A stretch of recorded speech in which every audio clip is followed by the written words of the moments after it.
one of Blake's ex-friends, Gigi Hadid, who now publicly took a step away from Blake Lively. But now, as of last week, she has officially been subpoenaed. She has been brought into the lawsuit. Blake Lively has apparently scorched every Hollywood bridge, losing Gigi Hadid, Cara Delevingne, and even her on-again, off-again bestie, Taylor Swift, after allegedly trying to blackmail Swift. More people have overturned rocks and stones to find evidence. The more they've seen the patterns are that Justin Baldoni actually is a pretty good guy. That's just where they're at. And she didn't stop there.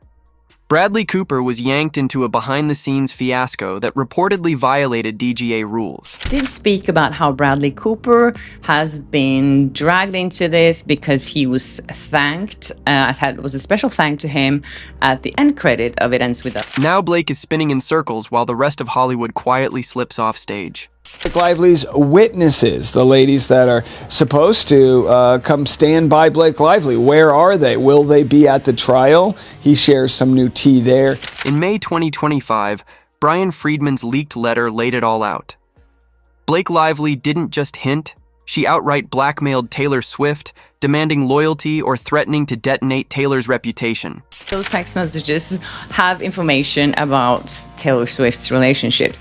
I also think they probably have text messages that Blake Lively don't want to get out there. The supposed ransom? A decade's worth of private messages, 10 full years of Taylor's texts, from late-night overshares to relationship drama, held hostage so Blake wouldn't go down alone in her Justin Baldoni mess. Blake Lively blackmailed Taylor Swift and threatened to expose all their text messages and their correspondence for the last 10 years if she didn't support her publicly. Worse still, Blake had allegedly asked Taylor to delete those chats back in September-October 2020, right when she began prepping her lawsuit against Baldoni. Less legal strategy, more Mean Girls-level conspiracy. It also asked Taylor Swift to delete their private text messages going back to September, October of last year, just when she probably allegedly started to plan this lawsuit against Justin Baldoni. Then came the Daily Mail bombshell on 15th May 2025. Those texts supposedly reveal bedroom secrets about Travis Kelce and private confessions about Joe Alwyn and Maddie Healy, Taylor's romantic holy trinity, dangling as Blake's leverage. She shared raw details about the breakup with her boyfriend of 6 years, Joe Alwyn, or her brief romance with British rocker Matty Healy. Taylor Swift's silence isn't fear. It's a calculated hush, the calm before the avalanche. Now is okay testifying. That would be insane. Now, testifying in this case won't help Taylor Swift at all unless she's a victim of Blake Lively and she unequivocally explains that to the court and says, yeah, I was doing my best. I had no idea. I was just supporting my friend. Meanwhile, in political Clowntown, Donald Trump chimed in claiming Taylor isn't hot anymore, as if her sold-out stadiums and GDP-boosting tours say otherwise. Taylor Swift beefing with Donald Trump. He says she's no longer hot. We'll share that story. Comparing career heat with Swift is pure fantasy. Back to Blake, whose promised backup for her harassment claims still hasn't materialized. Lively said will be coming forward in this lawsuit. Now, it was revealed early on, no, there's other people that are going to testify.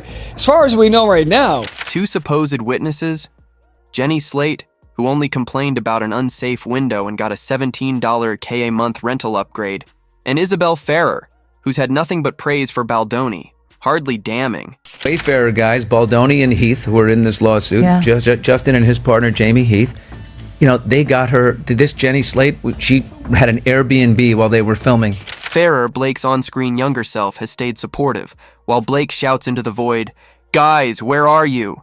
Like, it's dangerous. My child can fall out the window. It's a dangerous window here. I have a 3-year-old. I cannot. I'm so scared to be in this place. And they said, oh my God, you're a mother with that on your mind. We are going to, and they rent her own new place for $17,000 a month, and Wayfarer picks it up. Blake's legal team has issued 0 subpoenas, set 0 court dates. The whole case looks more Netflix drama than Courtroom Showdown. Blake Lively tried to extort Taylor Swift. The judge kicks that out of the docket because it has to do with a different court case in Washington that's kind of parallel to this. Swift's silence grows louder. She isn't afraid of exposure, but of manipulation.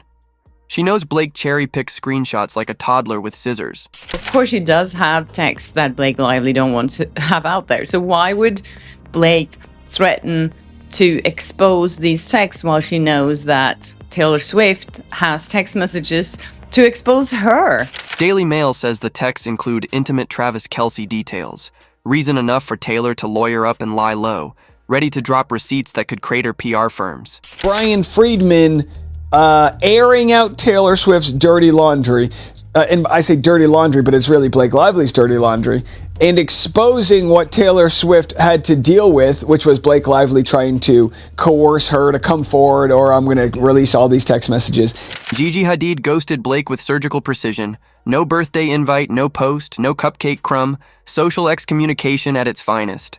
Hadid, who now publicly took a step away from Blake Lively, and as we know, she didn't invite her to her 30th birthday just a few weeks ago. Making it stranger, Blake thanked Bradley Cooper in the It Ends With Us credits. He wasn't even involved, while snubbing Gigi. Neon proof she's out of the inner circle. It's weird that she would thank Bradley Cooper and not Gigi Hadid. If she thanked both of them, it would be like, you're my friends, I'm thanking you.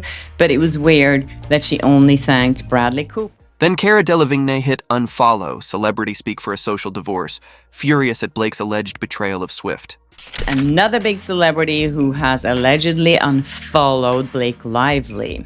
According to Katie from Without a Crystal Ball, Cara Delevingne has unfollowed Blake Lively. Cara has long ridden for Taylor. When she cuts you off, she's declaring you radioactive. And Cara Delevingne is a girl, she doesn't take any BS. She's not the kind of person that you bully around.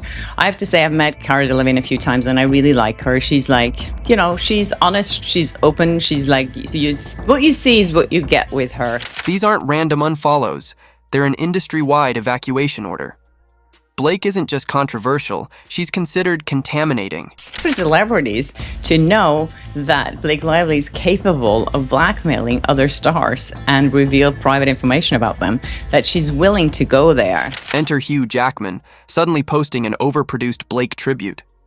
He wasn't even at the event. Fans are asking if he's hostage to a group chat gone wrong. Do they have on Hugh Jackman? Before this chaos, Hugh rarely praised Blake publicly. Now he's waving Team Lively pom-poms like his career depends on it. This doesn't make any sense to me. Hugh Jackman was not at this event, and still he reposted a photo of Blake Lively and this artist, and he didn't even just repost it, he made it into a video with glowy... Maybe he's just sentimental, or maybe Blake has leverage. If she can threaten Taylor, why would Hugh be off limits?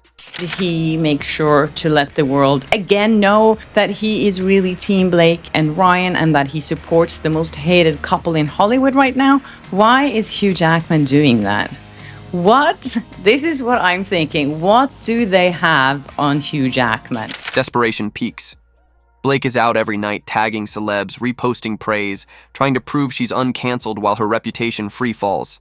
Because the way that she's treated Taylor Swift, who is like one of the most powerful women, the superstars in the world, and she had the guts to blackmail her, would they do that to Hugh Jackman too? That May 15th gallery stop, she posted about 20 years of family love. Translation: please believe I still have friends. Hugh reposted it. Salma Hayek dined with her the next night. Pap invited, of course.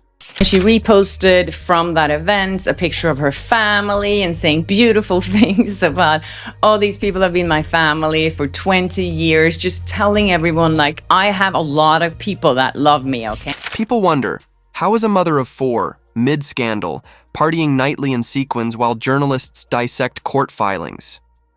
America's former sweetheart now looks like a cautionary tale. Then he added to the photo, because this guy said, love Blake Lively so much, and then Hugh Jackman put music to it and made it into this thing, and then he said, I love her too, with a yellow heart, at Blake Lively, at Guy Roche, that's probably his name. Blake isn't crafting a comeback. She's writing the handbook on self-sabotage, alienating friends, clinging to forced endorsements and smiling through the countdown until her own narrative collapses.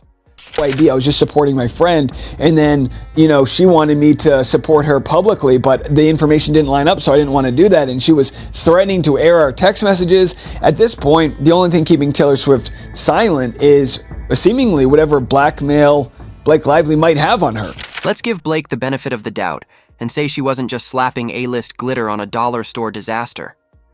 The rumor mill says Bradley Cooper didn't just offer moral support, he helped edit the movie. Some say he even directed scenes behind Justin Baldoni's back. If that's true, Blake didn't just bend the rules, she used the DGA handbook as a coaster. Only thanked Bradley Cooper, and there's been a lot of speculations that Bradley Cooper played a role in the final editing of the movie. As we know, Blake Lively completely took over from Justin Baldoni, and he never even saw the final movie before it premiered. Here's why that's a huge deal. The Directors Guild of America isn't some casual director fan club. It has hard rules. Chief among them, only one director gets to make creative calls, especially in post-production. Editing someone else's film without their consent? That's not helping. That's uncredited co-directing. And that can get you fined, suspended, or even blacklisted from the guild. And it says here that they have strict rules to protect the creative authority and final decision-making of the credited director on the film.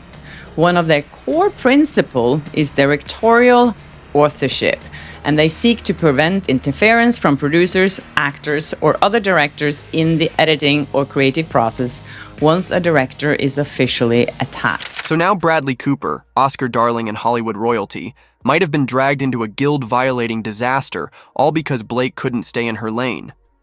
Imagine ghost directing a film and then getting thanked in the credits like you. Just outed yourself on national TV. Blake basically handed him a live grenade and said, "Smile for the cameras."